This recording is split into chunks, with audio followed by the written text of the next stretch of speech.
আসসালামু আলাইকুম। দেখেন নতুন আবার কি শুরু হয়েছে। এতদিন বলছে কোটিপতি রমণী কমলাপুর স্টেশনে টোকাইকে বিয়ে করতে আসছে, আর এখন ওনারা কি বলে, ওনাদের কথার কাজে কোনো মিল আছে? আগে ভিডিওটা দেখুন, তারপর কিছু বলি এই ব্যাপারে। ঈদের বিয়েতে আমাদের সাধ্য অনুযায়ী আমরা একটা অ্যারেঞ্জমেন্ট আমাদের সাধ্য অনুযায়ী আর এখানে ভিআইপি গেস্ট কারা থাকবে সেটাও আপনাদের বলি। যেহেতু ইয়াসিনকে আমরা জানি বলা যেতে পারে এক প্রকার পিতামাতাহীন একটা সন্তান বা ছিন্নমূল বা টোকাই যে ভাষা ইউজ করেন না কেন, যেটা যার যার মেন্টালিটি। তো আপনাদের আমি একটা কথা মানবাধিকারের পক্ষ থেকে এবং এই মিডিয়া ভাইরা যারা পরিশ্রম করে এই পর্যায়ে নিয়ে আসছে সবাইকে আমি একটা কথা বলে এই ভাইদের মাধ্যমে মেসেজ দিতে চাই যে এই বোনটাকে যে দেখতে পাচ্ছেন আর ইয়াসিনকে দেখতে পাচ্ছেন, ঈদের বিয়েতে আমাদের সাধ্য অনুযায়ী আমরা একটা অ্যারেঞ্জমেন্ট আমাদের সাধ্য অনুযায়ী আর এখানে ভিআইপি গেস্ট কারা থাকবে সেটাও আপনাদের বলি।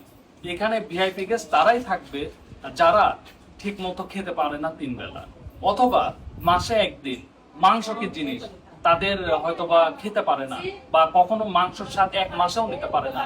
এই ধরনের যারা ছিন্নমূল ইয়াসিনের মতো বা কমলাপুরে যারা না খেয়ে ঘুমায় থাকে, হয়তোবা দুপুরের খাবার রাত্রে খায়, রাত্রে খাওয়ার সকালে খায়, এই ধরনের যারা আছে, আমার এই বোন আর ইয়াসিনের আনুষ্ঠানিকভাবে যে আমরা অনুষ্ঠান করব, এই অনুষ্ঠানের একমাত্র ভিআইপি অতিথি তারাই থাকবে ইনশাআল্লাহ। আপনারা তো ভিডিওটা দেখলেন। এখন এই মানবাধিকার কর্মী বলতেছে তারা তাদের সামর্থ্য অনুযায়ী এই বিয়ের আয়োজন করবে। এখানে যারা দিন আনে দিন খায়, ভালো মন্দ খাইতে পারে না, অনাথ, তাদেরকে বিয়ে অনুষ্ঠানে দাওয়াত দিবে। খুব ভালো কথা, ভালো উদ্যোগ। আমার কথা হইলো, এই মেয়ে তো কোটিপতি, আপনারা বাংলাদেশের মানুষের কাছে পরিচয় করাই দিচ্ছেন। কোটিপতি মেয়ে, ঢাকার টোকার এক ছেলে বিয়ে করতেছে।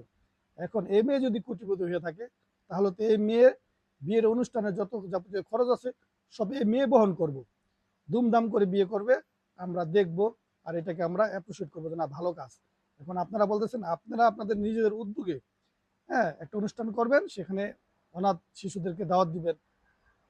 তাহলে আপনারা এতদিন এই জাতির সাথে মিথ্যা কথা কেন বললেন যে মেয়ে কোটিপতি? ও তো ফকিরনি, ও গার্মেন্টসে কাজ করে, ওর পরিবারও দিন আনে দিন খায়।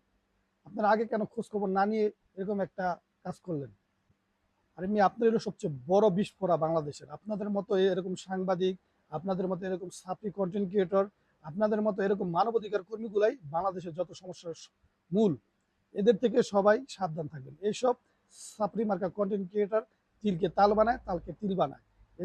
এই জন্য যে কোনো কাজ করার আগে ভেবে চিন্তে কাজ করবেন, যেটা সঠিক, যেটা সত্য সেটাই তুলে ধরবেন। সবাই আপনাদেরকে সাপোর্ট দিবে, আপনাদেরকে ভালোবাসবে। শুধু ভিউ কামানোর জন্য মানুষকে ভুল তথ্য দিবেন না, মানুষের সাথে বাটপারি সিটারি করবেন না। সবাই আমার পেজটা ফলো দিয়ে রাখবেন নতুন নতুন ভিডিও পেতে। আল্লাহ হাফেজ।